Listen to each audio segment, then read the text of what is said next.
Hi everyone, I hope you guys are well. It's my first review of the new year, woohoo. It's taken me a couple of weeks though, as I've had issues with my eyes again. I'm still waiting for my new glasses, so annoyingly. I thought they would have been here by now, but no. So because of that, it's taken me a bit longer to read this book, but what a joy of a book to read. And that is Child Star by Shirley Temple Black. I actually got this on the Amazon Marketplace for like £2.50. And so yeah, as you can see, it's a bit faded and such, but that I don't care. I absolutely loved it. So to actually get a hold of this, because I wasn't able to find a copy, just brand new copy, unfortunately. So I was really glad to be able to get a hold of this via the Amazon Marketplace. I gather that it's available on Kindle, but I don't actually know because I don't have a Kindle. So but yes, that's if you want to get a hold of this, you have to go through like Amazon Marketplace or look on Kindle, just FYI. So Child Star by Shirley Temple Black. This is the autobiography of Shirley Temple Black. Black is her married name. Throughout her career, she was Shirley Temple. She was an actress from the age of about 3 years old, and she was basically this mega star when she was a kid. She was the American sweetheart who got Americans through the Depression. Basically what happened was that her mother always dreamed of having a daughter, and always dreamed of the film industry. She was sort of involved with entertainment and such, but not films in particular, but she loved the industry. So that she had a couple of boys, and she was like, that just have like a normal life, as it were. And then unexpectedly she had Shirley about 8 or 9 years after her second son, and she adored this child so much. She's like, she's going to be someone in the movie business, and so she enrolled her in dance school and stuff like this. And some of the first words that Shirley ever said were actually song lyrics, because she constantly played her records and constantly had the radio on. And Shirley talks about that vividly in the book. And one day she and her mum were at a theatre. They went to see film, a movie theatre, should I say, and she was just kind of in the lobby dancing around, and a guy saw her, and he asked her what her name was, and she said, "I'm Shirley Temple." And he asked, "Well, where's your mum?" And she went, "Over there." And they carried on dancing. And she had no idea that this man was about to change her life and turn her into a film star. Looking back over Shirley Temple's career, I mean, my mum was a mega fan of Shirley Temple when she was younger, and still whenever she talks about Shirley Temple, whatever, she just beams. She absolutely loved her career, and I know some of her films, not all of her films, and this particular biography of Shirley Temple, which used to be on a channel here in the UK quite a lot, called the Biography Channel. But unfortunately that channel no longer exists, and I used to watch it quite often, and I really liked it. I found that it is actually here on YouTube, so I'll put it in the description of this video, link to it if you want to see. And yes, she's always just been this Hollywood entity in my gaze, as it were. I love reading about old Hollywood and stars and everything. So to have an autobiography of one of those stars was really lovely. And of course, the MGM studios, their films are my favourite, but Shirley actually only worked for MGM later on in her career. So she was from a completely different film studio than I've read about before. So it was very refreshing to hear different names from Hollywood, even though I know those names of various actors and actresses and producers and that. At the same time, it was very refreshing to read. And so Shirley goes through from the beginning of her life all the way through to when she met her second husband, and talks about her family life and everything.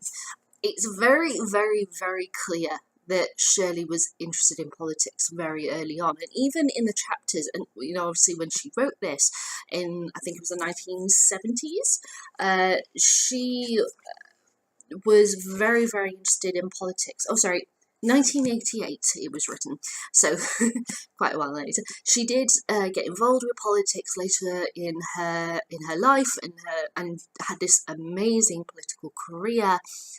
And even in like the very beginning, she's talking about the working class environment in America at the time when she was a child, and what was going on, and why, to explain things about why her mother put her in dance school, and all this lot, to be able to understand the world. And every single chapter she's talking about political issues, which I really love, because it gave, as I said, this ends kind of when she's met her husband, she's had her children and such and that. So it's kind of the point where her political career started taking off, as it were. But you can feel her passion for it all the way through. She came across as such an intelligent woman and an intelligent child, and so in this book, as well as if you watch footage and interviews of Shirley, even when she's little, she was right on it, so sharp, so on the ball with everything. I think that's probably why she was able to take on dances and such so well and so early on in her life. She could just pick up choreography like that. It's no wonder that she was like America's little darling at all. And the writers of her films, once they found a formula that worked, they just did it over and over and over again, like William Shakespeare with his various plays. And so if you watch a Shirley Temple film, it tends to be that she's either, at the beginning, she's either raised by a single parent or both parents, and at some point very early on they both get killed, or just the single parent if it just gets killed, if that's the case, and she has kind of a weep, and she gets brought up in a new family where she's the odd one out. There's usually a mean child or grumpy man whose heart's melted by Shirley and her innocence and her smile and all this lot, and everyone has a very bubbly, happy ending. So that was what audiences responded to in her songs and her dances. She wasn't the best singer, but she was a little girl, she was only like 3 or 4 years old when starting out with her career and everything. So but it was her dancing was absolutely wonderful. One thing as well that shines through this book, as well as her wit, her charm, how smart she was, how involved in politics she was, her love for Billy Bojangles Robinson just shines throughout every chapter of this book. Billy Bojangles Robinson is actually the person who begins the book with, he's doing a session at a club, and it's a particular day, and it's the day that she first started movies, and then she goes back to her being born and everything, and follows all the way through. But Billy Bojangles Robinson was a singer, a performer and such, and he was a black man, and through various things happening, the two of them got paired together in one of her films. I think it was The Little Colonel was the first one that they were together, and I can't think, but yeah, they were definitely in that one together, and the two of them hit off right away. She absolutely adored him. For the rest of her life, he was Uncle Billy, and in her films with him, it was highly, highly, highly controversial that there was a black man and a little white girl who were holding hands, walking down a road, holding hands, dancing together, having fun together. It was hugely controversial, but it broke boundaries, and it meant that Bill Rumson was able to um, do other things in his career, and she always loved him.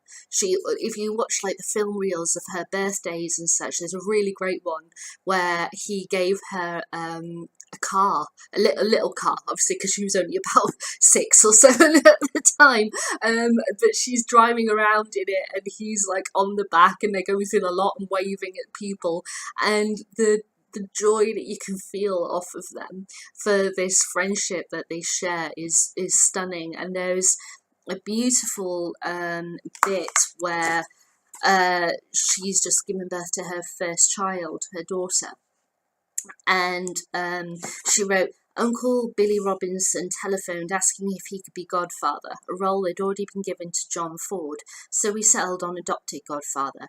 Within days a present arrived from him, a tiny ermine coat and matching bonnet, with a note saying that he just wanted to live long enough so he could make Susan dance like I had.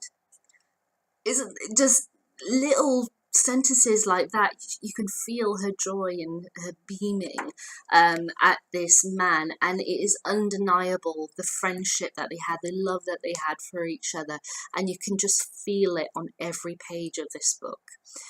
I don't necessarily have kind of negatives about this book, if I'm honest. I thoroughly enjoyed it. I would definitely read it again. I think what helped though was that because I didn't know all of Shirley's kind of career, each day I was kind of looking up the specific films at that point of the book that she refers to, that she's starring in, and watching clips from them and such. There are loads and loads and loads of her films which are available on YouTube in their entirety in the one video, because they're only about 90 minutes long. They're not long at all. As I said, once they got a formula, they did it over and over and over again, just saying it in different places or tweaking tiny bits. So yeah, they're not very long at all, but what helped was that I would like spend the evening watching clips from those films, or watching the film in its entirety, to be able to understand what it is that she's talking about. I really did like Rebecca of Sunnybrook Farm.